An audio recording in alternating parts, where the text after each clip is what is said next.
And very happy, wonderful, good Friday morning to all of you good folks. All of our group members, trader friends, welcome, guys. Welcome, welcome.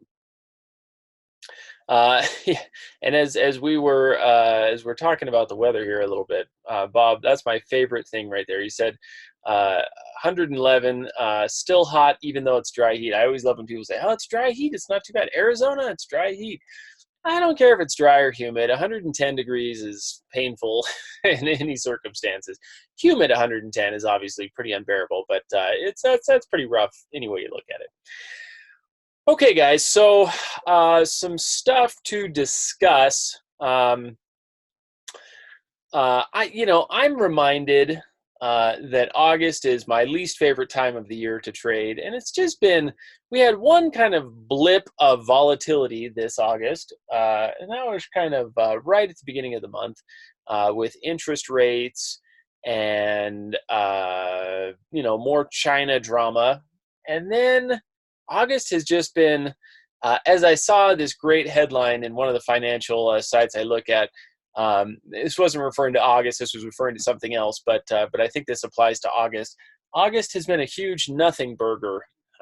So I thought that was so great, a nothing burger. Oh man.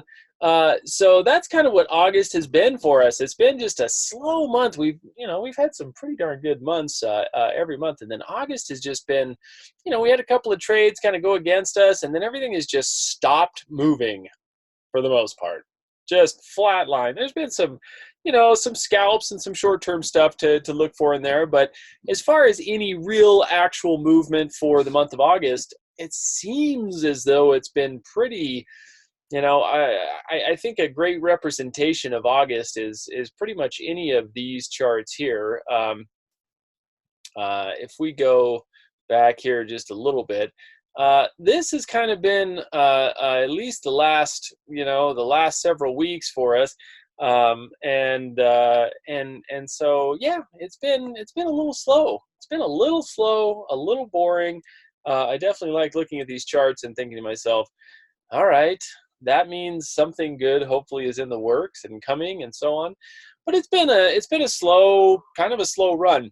August is an interesting time because we've talked about this a bit, and oftentimes we get some extreme highs or some extreme lows put in during the month of August, and it can be a pretty volatile. It's kind of this low volume, spiky kind of month.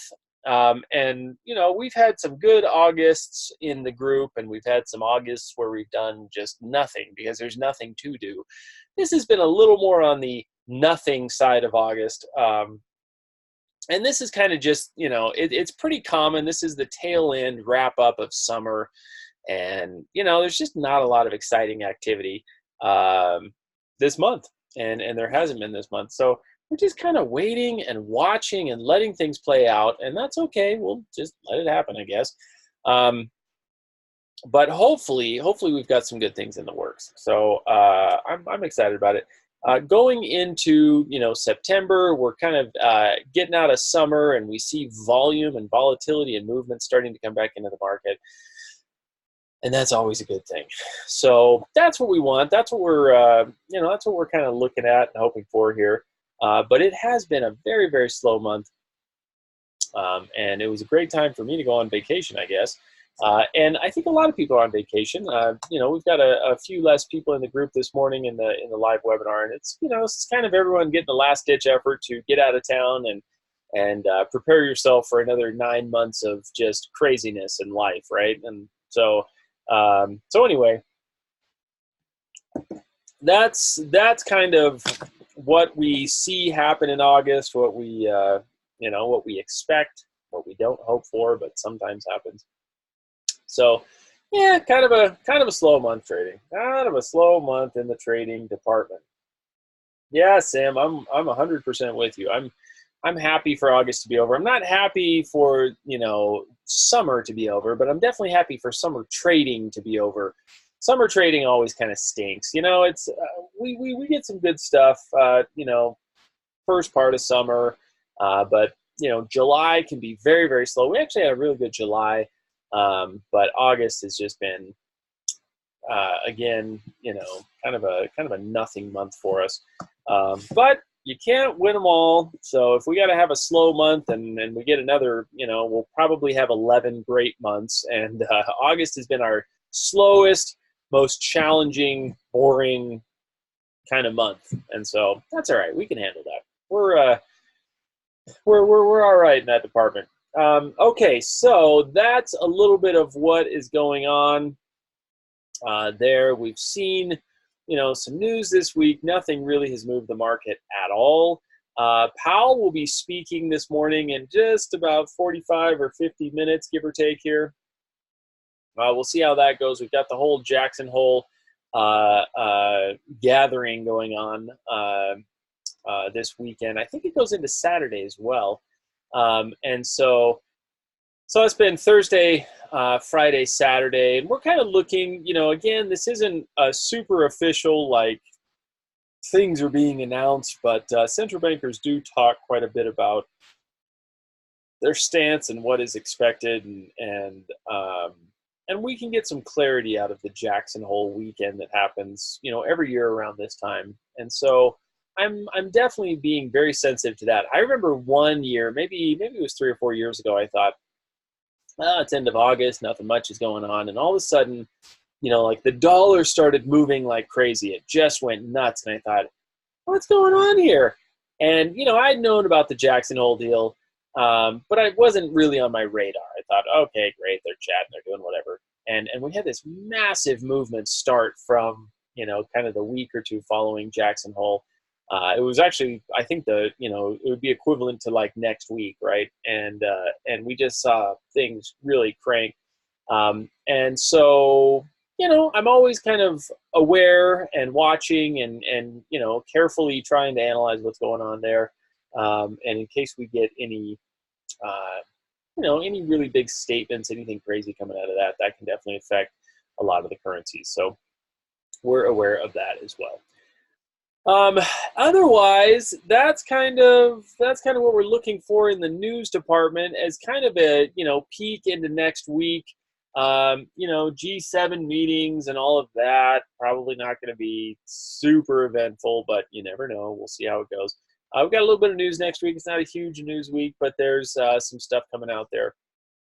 Again, we're watching and waiting and ready to really attack and pounce on anything that is going to move for this lovely month of August. But oftentimes it takes kind of coming out of August to really get some good clarity in the market. So we're ready to take action, but it could be slow. It could be slow. So, as far as our current trades go and everything that we're watching, we haven't added anything this week or even last week because there's nothing to add yet, at least in my opinion. There's a few, new pairs that I'm looking at possibly getting into and trading and so on. But for the most part, just a lot of sideways activity here. And so we'll wait for some of that sideways activity. I'm still trying to keep a really close eye on, what's happening with the U.S. dollar, how this whole thing's playing out, what's happening with the VIX and volatility in the stock market, because that's really, maybe I'm glutton for punishment here, and that is very, very possible. But I am just so anxious to trade Swiss franc and yen pairs. I just can't stand it. Mostly because a lot of these Swiss franc pairs that are pretty interesting and specifically yen pairs are at just extreme levels. And as we have talked about so many times in the group, extreme levels are my favorite areas to trade, right? Some of the worst trades I've had, I've thought, why is this trade going against me? And then I would go to larger time frames and think, okay, well, I was trying to get long something right here, and and I just had no perspective of the longer term chart, and so I get into this trade, and it just heads straight south against me, right? So these, of course, were many years ago in the early days of trading, and so this is one of the reasons I love to really focus on these long term levels. Because anytime you can find, big daily and weekly chart support and resistance levels, those are always really exciting to trade around. But sometimes we have to be really patient in, in trading those turns at those levels, right? If the market didn't make us bite our fingernails in slight panic, um, at least ever so often, we wouldn't be doing our job correctly, and it wouldn't be doing its job correctly. So, that's part of the gig, and that's part of the game. And with some of these Swiss franc and yen pairs that are at some of these extreme levels, we're just kind of biding our time, right? We're just saying we'll wait as long as we need to wait until these things start to turn.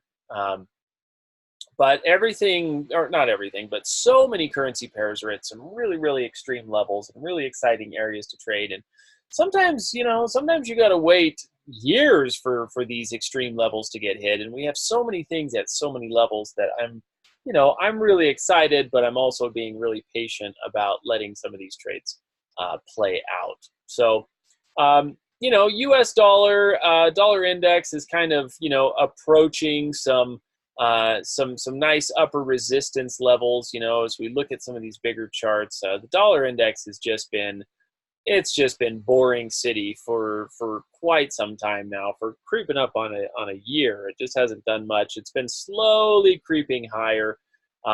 And as I have discussed many weeks and months and so on, that I'm looking for the dollar index to slowly come down as well, and eventually make its way below that 200 moving average. But there still is some upside pressure on DXY, and it's slow, and every time it hits resistance, it seems to come down pretty good. But it doesn't seem to want to make that big push just yet below the moving average and start really going into bearish territory. But I think it's coming. I'm looking for it to come. I'm looking for it to happen, and I think it will. But at this moment, we're just kind of coming to the top of this channel. We're coming to the upper range of this kind of yearly movement here. Not quite yearly, going back to kind of, this, it's kind of been the last year or so. So we're kind of coming to the top of this yearly rising channel here, and I'm just looking to see what kind of movement comes out of that. We're looking at Aussie dollar, Euro dollar, New Zealand dollar pairs, and we're trying to kind of see where those are headed. So this dollar index will be pretty good at looking at that. But again, a little on the slow and boring side. But we've seen the dollar kind of run up. We've seen the VIX, a little bit of all over the place. We've got a little bit of VIX movement today. We're seeing a little bit of a spike here. But for the most part, the VIX is kind of under control. Volatility and panic is on the lower end right now. And that's good. We're watching some of these yields, right? We're keeping an eye on these treasury yields. I still like this 10-year treasury yield chart as we see this thing down at 30-year lows.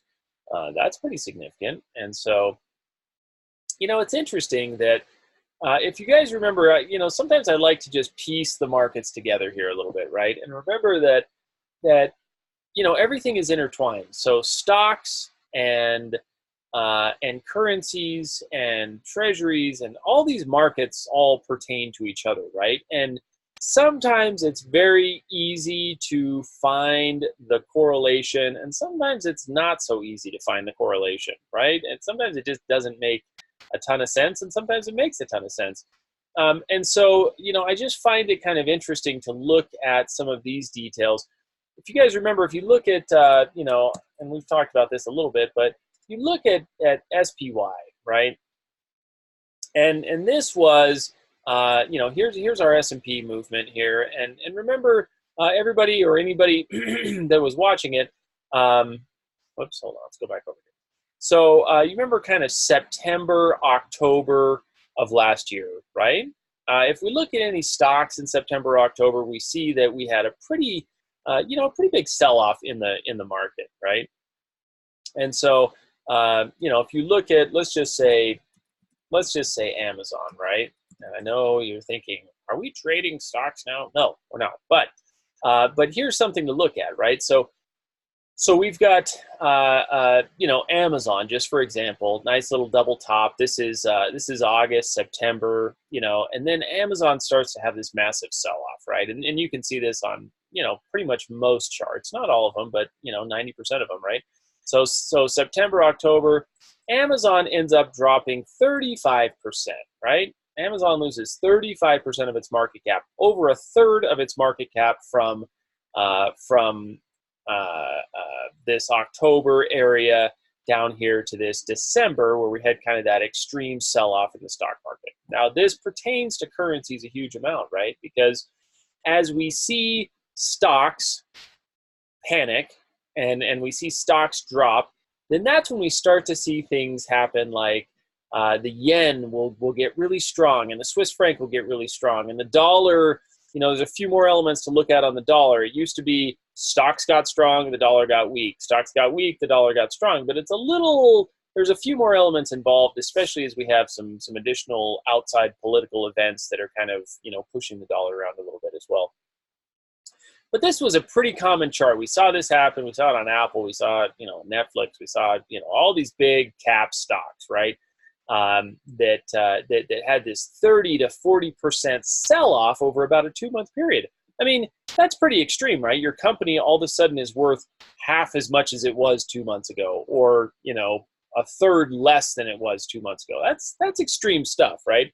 So if you look at this same movement right here, Amazon dropping from 35% in its entire value from basically September, October to December, we see the same thing in just the S&P in general, right? Same kind of deal, right? So here is September, October-ish, and there's that December low. SPY, down 20%, right? The S&P drops 20% in 2 months. That's something, right? That's not nothing. And so we get this big drop there, and it makes its nice little move, and that's kind of helping us create this nice little broadening pattern here, which is kind of interesting. So that same movement, remember, September, October to very end of December, and then we get that huge, and then look what most everything did, right? And again, you can look at pretty much any stock. Big V bottom here, boom, boom. So we get this big sell-off, hits that low. This is all about December 26th, right? After Christmas is kind of that low, and then everything makes this massive comeback. The S&P makes from December 26th to, we'll just say May, it makes a 25% comeback, and even makes a 20% comeback in about 2 months. Put another couple of months on there, and it's made this complete recovery of that wild movement. Now, I promise this isn't all tangent stuff, because this is important to what we're looking at in the currency. So, there's SPY if we look at Amazon again, and just any other stock, right? Here's December, here's our December 26th, and then what happens, same thing, big V bottom right here. And turns around and makes, 100% recovery, right? Hey, we just lost a third of our company. Hey, it's all back again, no problem. And again, we see that on so many stocks. Oh my goodness gracious. Why did I keep typing the wrong number? So, same kind of situation. Here's, October, Apple, just, we're seeing these big movements, right? 38% sell-off. So the moral of the story is look at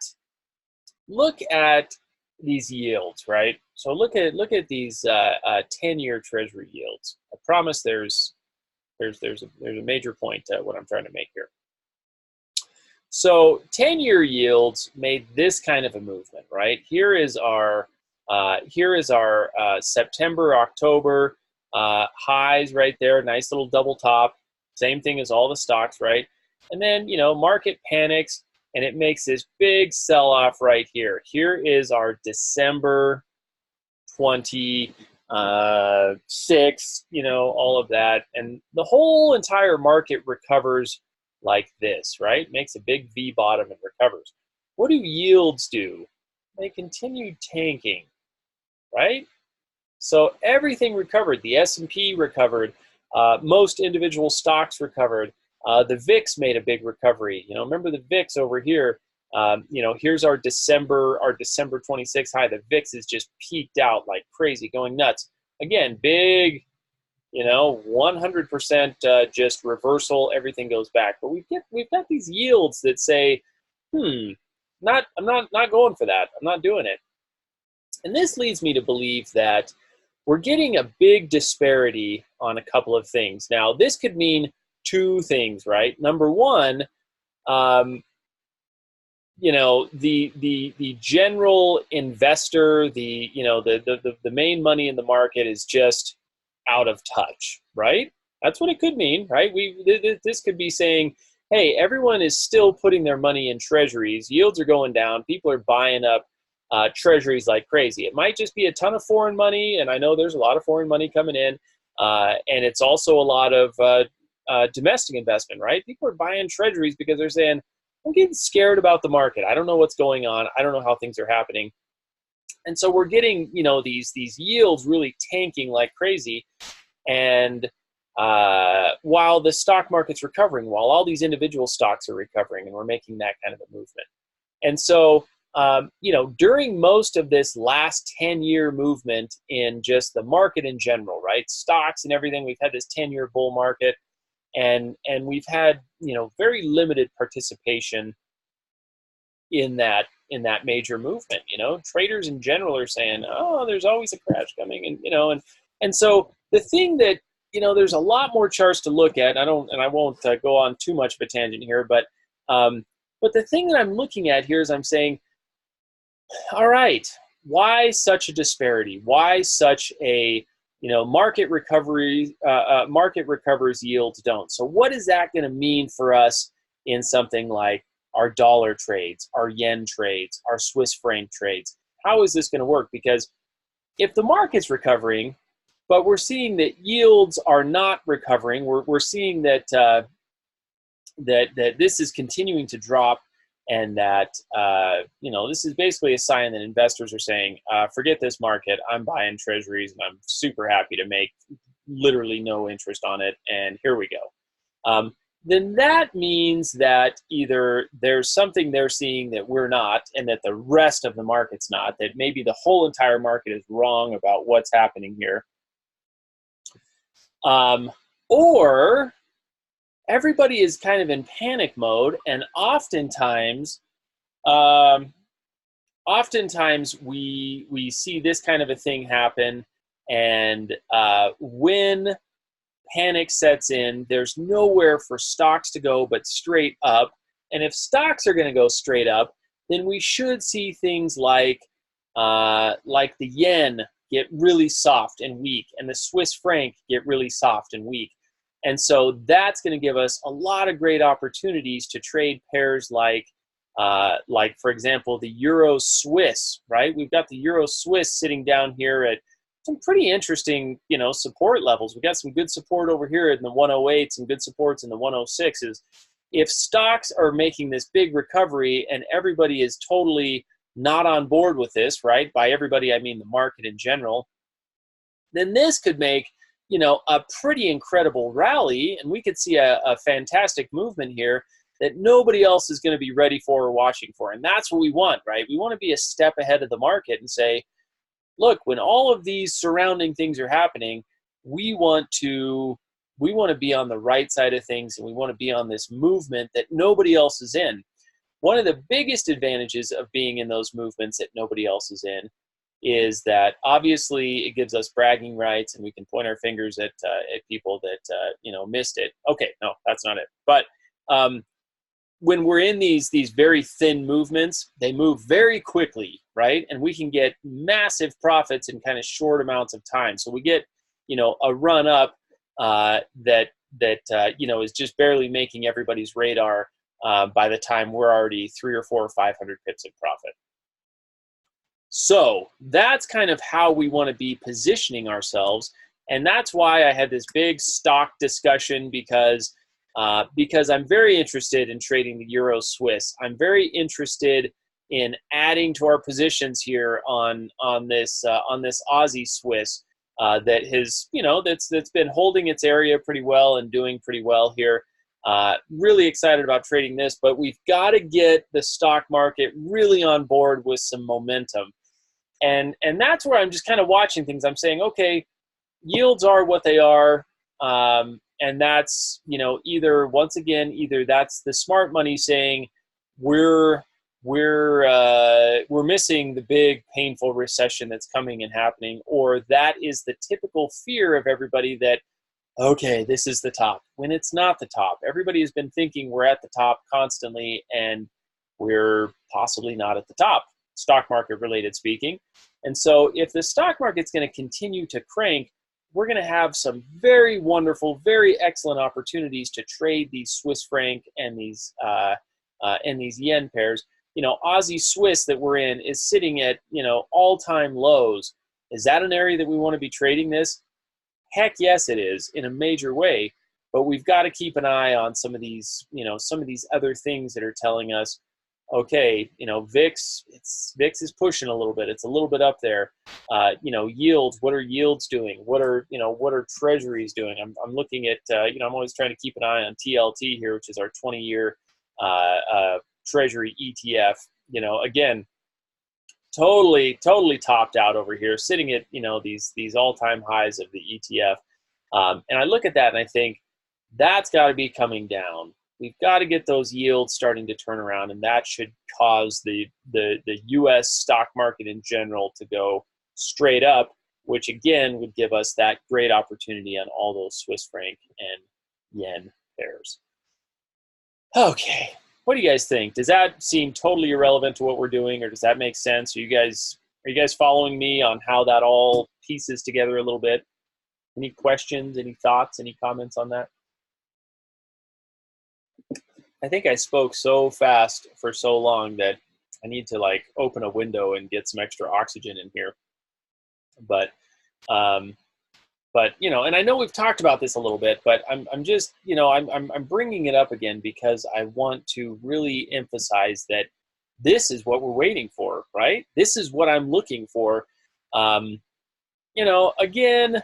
I know some people say, let's just get some action. Let's just trade a bunch of little small things every day. And yes, we can do that. At my ripe old age, I don't know how much action I want to be trying to, chase after in trading, but I want to get the big movements. I want to be ahead of where the activity is really going to be, where the exciting stuff's really going to be.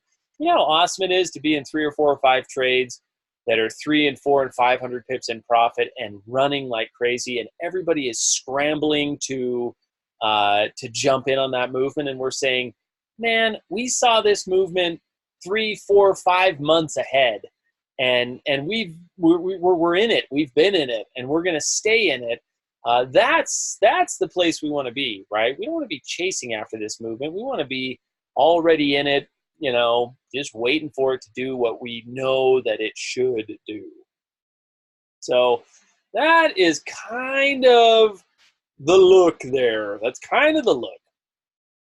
So, Joe, I know you're into that stuff. I know you're always watching bonds and a lot of different futures and so on. And TLT is a goodie. It's a goodie.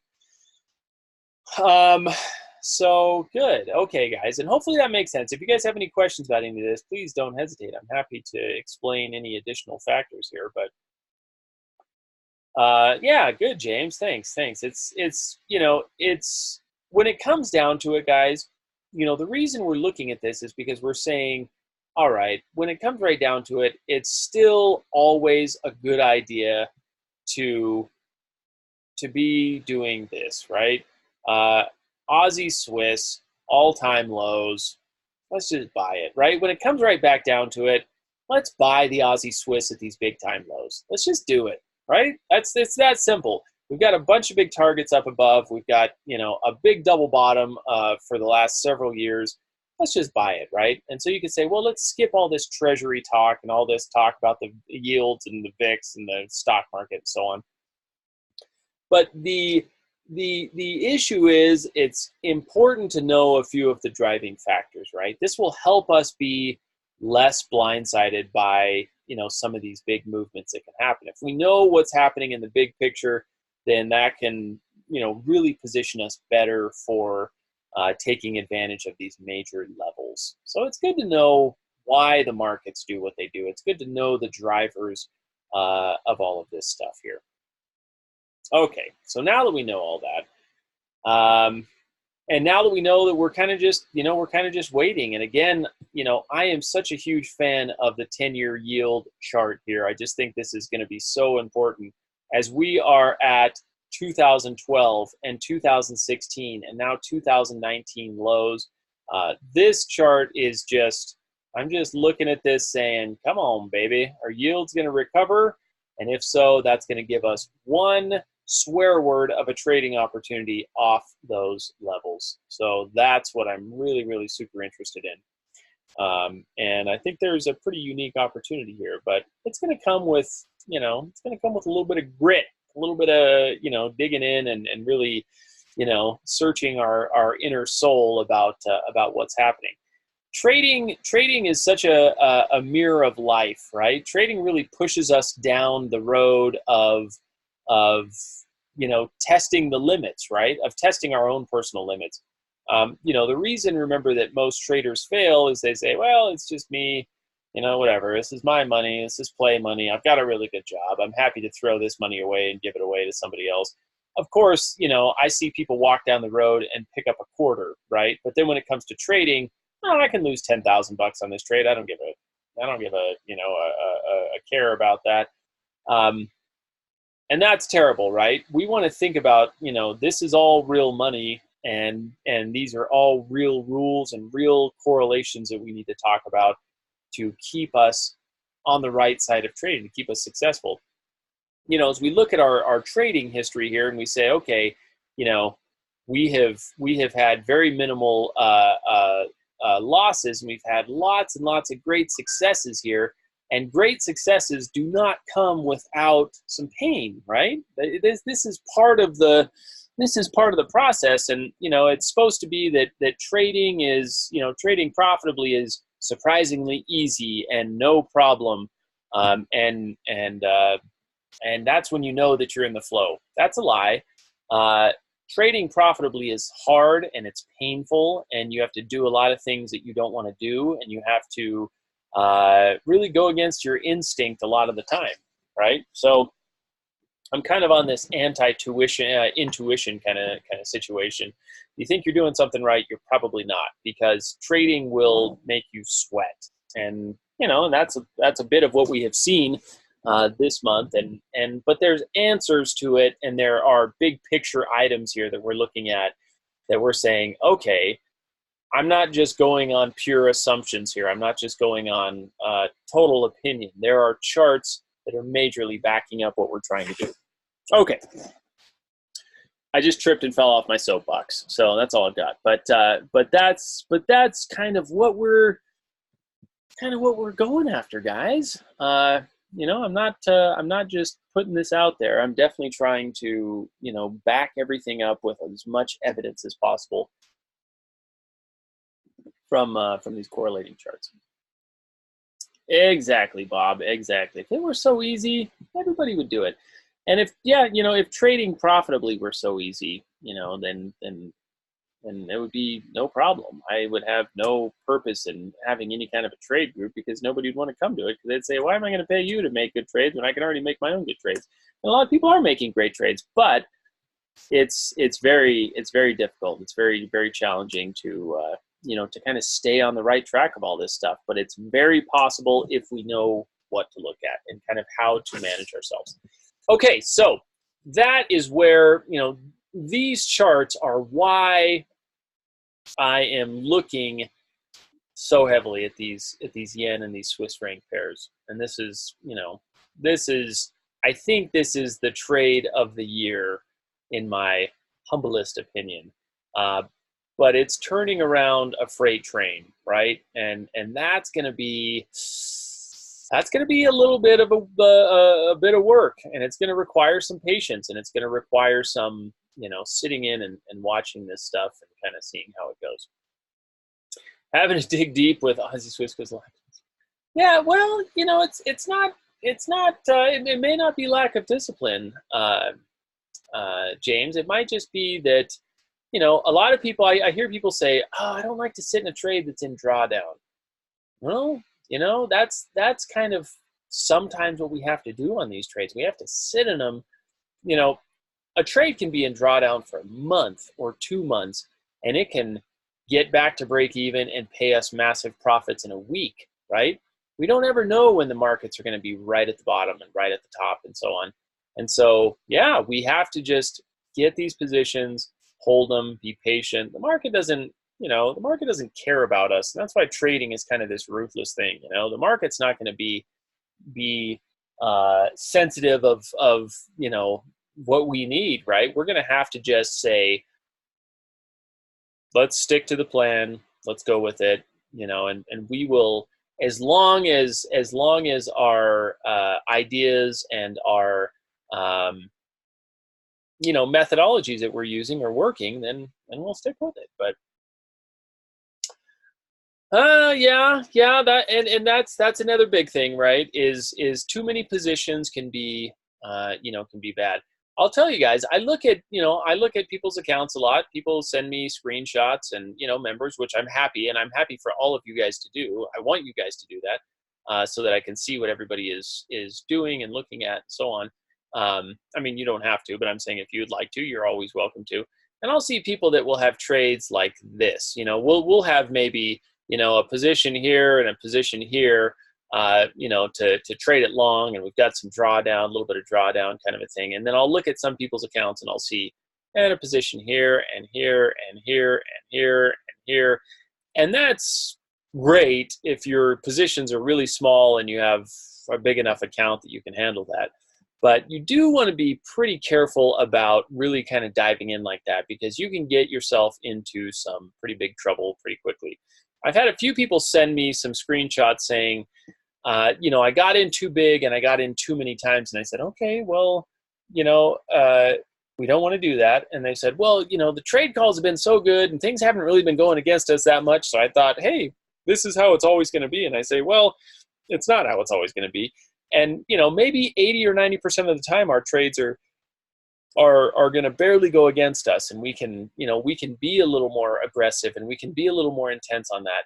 The only problem is that maybe 10 to 20% of the time that trades do go further against us and we do go into bigger drawdown, then that's where we're going to be toast. And so that's why we scale in and we keep our positions, conservative enough that, even if it is the very strong, minority of the time, right, where we say where 10% of the time the trades really go against us, we don't want to be going heavy or having too many positions, because we don't know when that 10% is going to hit. We have 1% here and 1% there and so on. So anyways, that's a little bit of it's a little bit of what we're trying to do and keep an eye on. Joe, really good trades seem to come along once, maybe twice a year. You may see the forming. Yeah, Joe, it's a good point. And yeah, these really good big setups, you're right, happen, a couple of times a year. And we can do a lot of trading around those big setups. There's definitely some good things to do around those big major setups. But you're right. As these things come along, we want to ride the heck out of them, and we want to get the most amount of money and the most amount of the movement out of those trades when they do set up and when they do happen. So absolutely. So hang in there, guys. I know it's always a little bit frustrating to have to sit in trades and have to wait for things to play out, but there is absolutely a method to the madness here, and we are not, we're not just throwing spaghetti noodles at the wall to see what sticks. We're really diving in on these charts and trying to see, how we can position ourselves well and how we can make the most out of these big trades that we're looking at and trading and following and so on.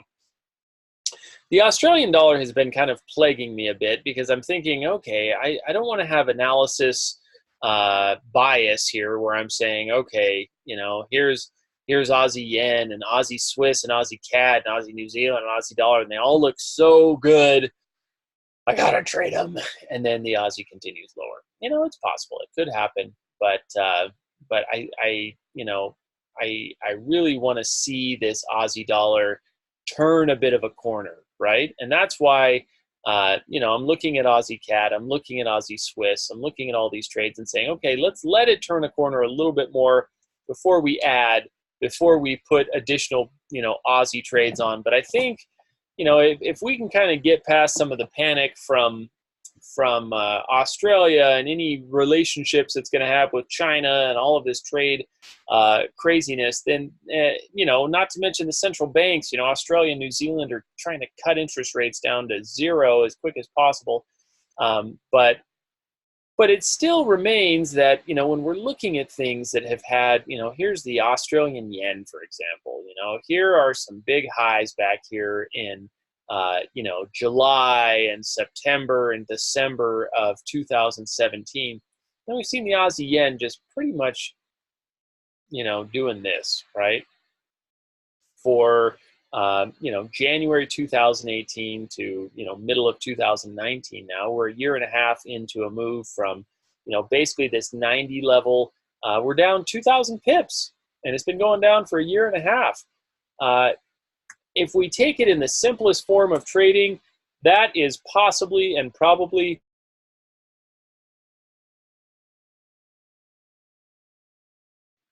woo. I'm back. Had some sneezes. That's probably a great time to start looking at some scaling in, right? This thing's been running down for a year and a half or more. It's down a couple of thousand pips. It's hitting 10-year lows. I don't know. It seems like a good time to be trading this kind of stuff. But when it comes to the kind of shorter term charts and saying, okay, if it is time to trade the Aussie yen, let's be super duper careful with it, right? Let's be real careful and cautious. Let's maybe, as we've talked so many times, I mean, this was at the beginning of the week, and I said, okay, let's get this thing dropping down and so on. And what does it do? It just goes, totally sideways. But so now, which makes it easy to update these charts, I can just say, okay, that's what we're looking for. So, but that is what we're looking for, right? Let's get this thing down to 7,100, or let's get it making some, some decent runs above this, getting out of this channel and kind of doing this stuff. Let's see some of that happen before we really try to put ourselves into this Aussie yen and into some of these other pairs. So that's kind of what I'm looking for, guys. That's where my brain is at. We've seen so many of these Aussie pairs have just stayed sideways and done little to nothing for us, all week this week and pretty much all week last week, and just a lot of sideways movements. We did see the Aussie New Zealand has made a pretty significant move and done pretty well here, but. And we've got some pending orders on here, and we're going to be looking for this Aussie New Zealand to give us some dips and give us some opportunities to buy in. This has been one of the few pairs that has moved at all this week, but Aussie New Zealand's done great. We're definitely going to position ourselves to get in on this one, but we're just going to patiently wait for the setups that we have been talking about for weeks and weeks. And we're going to get some huge movements out of these things. And I think we're going to run into the end of the year with some massive profits and some great trades. But it's going to come with, a little bit of patience. Now, we're going to talk about a lot of the setups that we want to trade and get into at the start of next week on our Monday webinar. I wanted to talk a little bit more about this and about what we're, where my mind is and where the brain is on these trades. So that's kind of what I wanted to cover. Now, I want to hear, do you guys have questions? Do you guys have certain currency pairs that you're interested in? We're obviously going to talk about 10 or 12 pairs on Monday, but is there anything this week, or is anybody in any trades right now that, and you're thinking to yourself, can you advise on this? It's going crazy. What do we do? Anybody have any of those things they want to bring up? Because if so, if not, we can probably leave it at that, because I really wanted to just have a bit more of a discussion of the market in general and how and where we're going and what we're trying to do. But I am very happy to discuss any pairs that anybody wants to bring up. As you guys know, I'm pretty interested in New Zealand pairs. I'm pretty interested in Aussie pairs. I'm pretty interested in a couple of the Euro pairs. I'm curious. I'm definitely, it seems like there might be life to be had on all these. It's interesting to see that pound pairs have made some sort of some sort of movement here. Pound pairs are kind of trying to make comebacks, and so that's kind of interesting. Coming off those lows, the pound has honestly been the one that's moved this week. Nothing else has moved, but the pound's moved like crazy. So that's good. I think the pound is moving probably due to the fact that Boris Johnson was in the meeting with what's his name in France, Macron, and putting his feet all over the furniture. So maybe that was what got the pound moving. I don't know, but it's I love the things that make headlines. It's always entertaining. But we've got some good pound activity, so that's nice to see that happening. Still don't want to trade it, but it's moving a little bit, so that's exciting. Bob, you're in Euro Swiss short for the short term. Okay, you're in short Euro Swiss. Okay, well, be careful, because we've got Euro Swiss looks about as ready to head straight to the moon as possible, but we have seen some some Swiss activity, so just watch that. If you can lock in some profit, go ahead. That's a decent looking daily candle right there. And so, for that short-term sell, that could be good. That could be good. We, hopefully we'll see this Euro Swiss work its way back down into the the lower 108s. Yeah, that looks awesome. That could be good. Just lock in some profit. Be careful on that one. What else, guys? What other pairs are you interested in? Anything else? Any other thoughts? Any other comments? Any other currency pairs you want to trade? Everyone feel good about everything? Everyone mentally and physically well enough? You guys feeling okay? Big deep breaths. Hey, Paul, good to see you, my friend. You know what? I'm glad that Okay, there you go. Good stuff, guys. I'm glad you brought up the dollar peso, because I've actually kind of been thinking about this dollar peso a little bit and thinking it's working its way up to these targets. It's just shy of this monthly pivot. We've got some other big things going on over here, and it's looking. We hit these targets. We hit this guy, and now we've just got a couple of details kind of lurking up here. Dollar peso is kind of this interesting one, though. It's in this big, it's just wedging into this corner here of it's going to need to do one thing or another, and we're curious what that that other is going to be. So I'm just watching the peso. I think that as it's inside of this area, it's going to be probably a pretty fair amount of just up and down kind of chop. You can see that we've probably got a little bit of a short-term channel kind of, in this little area here. You can see, there's been a lot of reaction in this zone on dollar peso. And so, we'll see. We'll see if, we're hoping for some dollar weakness. So we could see that peso, sell off and come back down and test these channel lows and test some of these support zones and so on here. So there's a bit of that in the works, but yeah, I mean it's an interesting chart. It's an interesting chart to be watching there, and that's definitely going to be an interesting kind of resistance zone as we're coming down from this descending trend line and this kind of shorter term channel. There's probably going to be a heck of a lot of resistance, and that's a good round number as well, which I didn't even notice, but that's right at that 20 level. On the dot. So as we start running into that big resistance there, probably there's going to be some opportunities for a bit of selling off on this dollar peso if I had to take a wild guess. So that's kind of what I'd be looking at. Is that what you were thinking, Paul, or are you like, oh geez, there he goes again on a tangent? But that's what I think. That's what I think we could see happen. Chris, dollar CAD. Haven't done much with the dollar CAD because it's just in this area. I don't know what to do with the dollar CAD, to be honest. It takes a big man to admit when he's wrong, and I am not a big man. So no, but this is why I've just kind of been staying away from dollar CADs, because I'm thinking I don't know what to do with this thing. We've talked about this, right? Which is, okay, here's this big trend line that's been in place for several years, and we've kind of hit those trend line low zones here. Kind of been hitting everything, and it came off that at that 130. Not surprised to see it come off 130, but as it's kind of in this 133, I'm thinking I really want to see the dollar CAD run up to 136. I think we can get a nice little 136 move. And as we start to get into kind of this major resistance, that might be the big sell-off that we see. I don't know that I want to try to do anything before that. But if we see dollar CAD up around 136, I'll sell the heck out of this thing like crazy.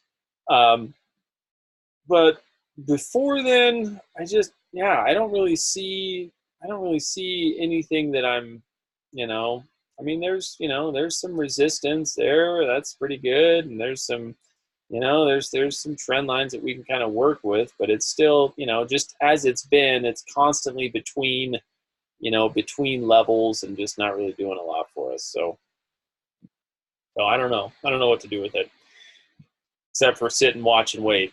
So do you have a position on dollar CAD that you're kind of specifically curious about? Because I could say that I'm definitely 50-50. This is either going to go up or down. So I just have no idea where this dollar CAD's headed.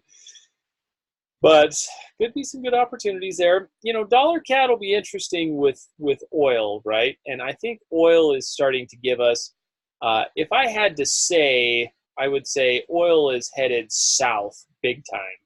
I think oil is at least headed back into the low 40s. I think we're going to retest this area down here. So I would be, we've had just the smallest kind of dip here, and I think we're going to be headed back into that support. Because we keep seeing this kind of stuff. I mean, it's doing a good job making these pretty sharp lower highs. And as it's hitting that support, I just feel like we're making our way back into some of these lower levels. So I'm looking for it to get, 50's been a really solid level there. If it gets below 50, then that could have a big impact on that dollar CAD. So I think oil might just be headed a bit lower. So yeah, sure, absolutely. Jim, am I going to do a scalping webinar? At some point, I think I will. I think so. Yeah, we get to talk about some scalping. I think it's called scalping though, because the people that do it are the ones that get scalped. Not that we're taking something out of the market. I think we're the ones getting losing the pound of flesh on that one. But no, but we'll talk about some stuff for sure. For sure. I think so. I think we could do it.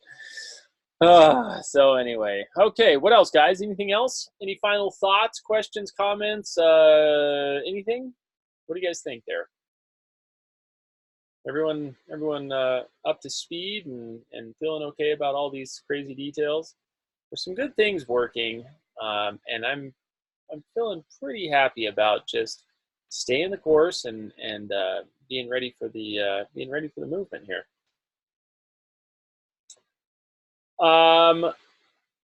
Yep, exactly, Jim.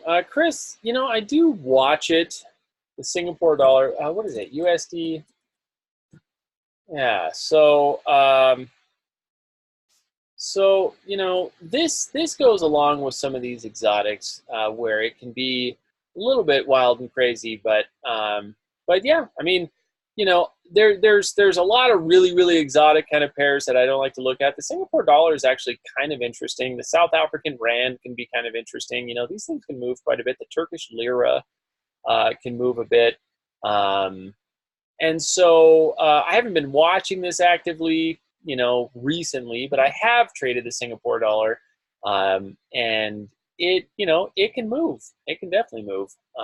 We've seen some decent activity here, so this thing's kind of running along and singing a song and doing all that stuff. So Yeah, I probably need to look at the chart a little bit closer, but it's an interesting one. Yeah, look at some of the pivots and kind of see where this thing's going. But some of these exotics are really good about pivots and market imbalances and that kind of stuff as well. So that's something that could be awesome. There you go, Sim. Yeah, you live in Singapore, but don't trade the Singapore dollar. Yeah, you might need to jump on board. You might need to go for it. Um, because yeah, it's a good one, and we've got quite a few lower targets here. I mean, there's 3 consecutive missed weekly pivots. That might be worth looking at, and seeing if this thing is at some point ready for some dippings. So uh, yeah, it's time to trade it, man. It's time to jump in on that. But yeah, there you go. Good. Okay, what else, guys? What else? Any other thoughts? Any other questions, comments? Anything else? Um, we're gonna see how this market plays out. But good. Okay, guys. I hope everyone has a wonderful weekend. I hope you guys have some good stuff in play, and let's just see how these markets go. Um, James, seeing a channel on a 60-minute chart, is it real? Is that what you're asking? A 60-minute channel? Yeah, those can be those can definitely be good. 60-minute channels, little hourly charts and channels and so on. Yeah, absolutely. Oh, you're talking Aussie Swiss. Yeah, I mean 60-minute channels. Yeah, they're nice. I mean, I don't know which one you're talking about here. Maybe this guy right here or somewhere in there. But yeah, it's all good stuff. All good stuff. But still not totally ready for this breakout yet. It's probably got to test some of these lower levels before we start getting that move. But I'm watching it. I've got chart alarm set. I'm watching everything and I'm keeping a really close eye on all these. So I'll keep you guys updated on that. But yeah, good. Okay, guys. So yes, that's it for me. And that's all we got. So hopefully everyone's got a lovely date night set with your spouses this weekend or your significant others or whoever it is. Go have some fun. I think I think we're headed off to see a play tonight. Oh, it's going to be very exciting. Actually, I'm kind of excited about this one. Has anyone heard of the Book of Mormon play? Um, I mean, I'm pretty sure most people have. It's been going for years now. So we're gonna go. I think we're gonna go check that out this evening. Should be wild and crazy. But I hope you guys have a good weekend, a good evening, a good rest of your day. Much to cover, much to discuss.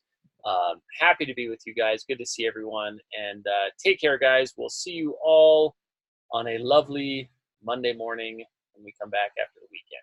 Get lots of good rest. Hopefully I'll be over my jet lag by then. If not, sleeping pills and caffeine ought to help me through it. And we'll take it from there. So thanks, guys. Take care. Great to see you all. We'll catch you back here on Monday. See you guys.